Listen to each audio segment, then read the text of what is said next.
Укрытие для звездочетов. Что такое стеклянный фахверк и как его правильно обустроить?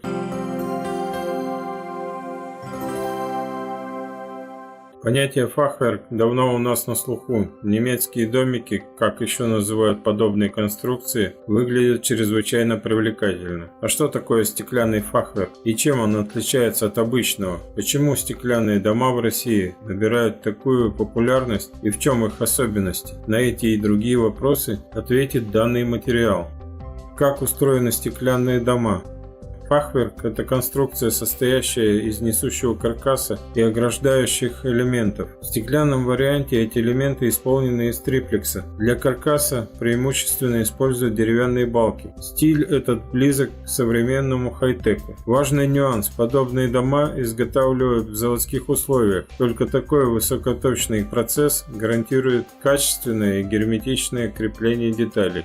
Что такое стеклянный фахверк с точки зрения технологии строительства? Стеклофахверковые дома на 3/4 состоят из стекла. Для создания такого жилья используют стеклопакеты с двумя камерами и особыми энергосберегающими стеклами из триплекса. Даже если 6-миллиметровое стекло разобьется, все остальные осколки останутся на пленке, которая выступает прослойкой. Изнутри стеклопакеты фахверка заполняют аргоном. Это делается в целях звукоизоляции и сохранения тепла. По желанию заказчика остекленение может иметь подсветку или систему электроподогрева. Многие владельцы загородных коттеджей заказывают бронирование окна. В качестве основания такого дома выступает ленточный или плитный фундамент. На нем монтируют брусовую обвязку. Важно тщательно следить за соблюдением качества сборки, так как стекло не терпит нарушений геометрии. Каркас скрепляют при помощи шпилек и гаек. Весь процесс сборки основания занимает всего пару дней. Если в доме есть глухие стены, их делают по традиционной технологии каркасного строительства из ОСБ плит и утеплителя. Стеклопакеты устанавливают борозды в брусе. Все стыки надежно герметизируются. Все внутренние перегородки таких домов выполнены по ячеистому принципу и являются дополнительными линиями жесткости каркаса.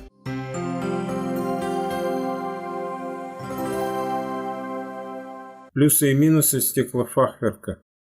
Давайте разберемся в преимуществах и недостатках этой технологии. Что можно положить в копилку достоинств? Привлекательный внешний вид. Такие коттеджи выглядят элегантно, воздушно. Даже небольшой дом, построенный по этой технологии, будет казаться просторным. В помещениях всегда будет много света. При необходимости можно регулировать уровень освещенности с помощью штор или жалюзи. Стеклофахверковые здания не дают усадку и не требуют мощного основания. Триплексовые стекла гарантированно безопасны. Их не просто разбить. Для этого нужны большие усилия. Пропитанные антипиреновыми составами части каркаса дома пожаробезопасны. Есть у стеклофахверка и слабые стороны. Основная из них – трудности энергосбережения. Заполнение аргоном и многокамерность стекол – хорошая защита, но в наших длительные морозы с температурами до -40 потребуются серьезные затраты на отопление такого дома. Причем традиционные радиаторы здесь не ставят из-за особенностей архитектуры. Придется монтировать теплые полы или потолочные конвекторы. Второй нюанс – материал каркаса. Да, он долговечный и надежный, но все-таки это дерево, а оно страдает от времени больше, чем кирпич или бетон. Придет такой день, когда придется менять части конструкции. И последний недостаток – цена стеклянных домов. Основу стоимости составляет дорогой триплекс, плюс услуги профессионалов от архитекторов до строителей. Самостоятельно такой дом не построить.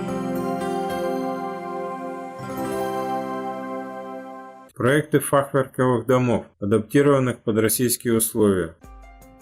В организации подрядчики вам предложат набор типовых проектов, которые можно взять за основу для строительства и добавить какие-то индивидуальные штрихи. Такие проекты уже опробованы на практике, детально выверены, и если вы остановитесь на одном из них, то получите гарантированный результат. Заказ индивидуального проекта – это дополнительные расходы. Но зато такого дома точно больше ни у кого не будет. Визитной карточкой этих домов – обилие естественного освещения. Постройки из стекла выглядят очень выразительно, имеют необычный интерьер и высокий уровень комфорта. Со стороны такие коттеджи кажутся очень воздушными и хрупкими. На деле по прочности они не уступают другим каркасным строениям. Главное украшение интерьера в стеклянном фахверке – потрясающий вид на сад или дикую природу. Технология использования многослойных стеклопакетов делает эти дома теплыми даже в наши зимы. Триплекс выдерживает большие ветровые нагрузки и отлично сопротивляется механическому воздействию. Фахверк из стекла пользуется большой популярностью в скандинавских странах. Это свидетельствует о том, что подобные дома пригодны для проживания при температурах и минус 20 и минус 40. Каркас таких домов преимущественно изготавливается из клееного бруса. Этот материал не деформируется и не боится вредителей и сырости.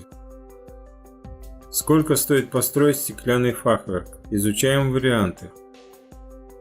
Прежде всего имейте в виду, что стоимость проектирования подобных конструкций примерно в 1,5 раза выше, чем аналогичные услуги по проектированию обычных домов. Как правило, подобные конструкции отличаются особой геометрией, подчеркивающей специфику строительного материала. Дальше, чем сложнее конструкция, тем больше расходы. Каркас обойдется вам сравнительно недорого, а вот заполненный аргоном триплекс кусается в цене. Если брать средние расценки по состоянию на август 2018 года, то 1 квадратный метр такого жилища под ключ обошелся бы минимум в 50 тысяч рублей. Сроки строительства таких домов примерно 3-4 месяца.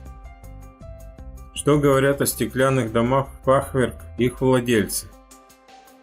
Мало кто, вложив в дом этак 10-15 миллионов, будет жаловаться на условия проживания. Так что отзывы владельцев подобных коттеджей, как правило, положительные. Легко понять, что роскошные виды на лес и озеро – это как раз то, ради чего стоит пожертвовать такими деньгами. Все, кто бывал в таких постройках, отмечают их просторность и обилие света. Среди рекомендаций от хозяев стеклофахверков стоит отметить необходимость соблюдения противопожарных правил и советы по регулярной обработке деревянных частей конструкции.